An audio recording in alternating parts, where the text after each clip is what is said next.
Su chia đó. Tôi chỉ yêu su mà. Su bỏ cục tiền đấy đó. Su chia. Su chia. Su chia này. Thì nhẹ mà to nữa.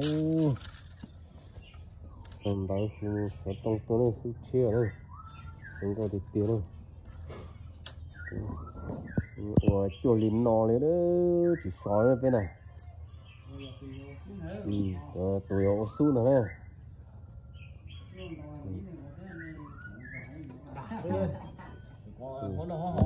Góc su này. Câu. Bên đây chỉ chùa này nè. Thế là chỉ sói này như này. Đây là mình hết sói này. Lấy trở lại cái thịt sầu chúng ta thịt sầu lại nhé, sầu cái này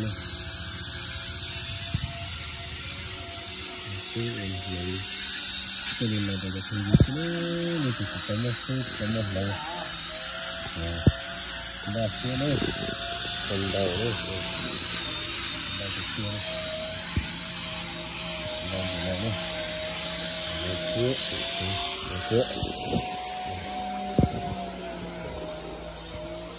coi như là thế đấy, coi như là thế, còn cái nữa thì tôi chỉ mình tao nó và mình tao mình tiền tao và cái tiêu, không phải cái tiêu sử dụng mình tao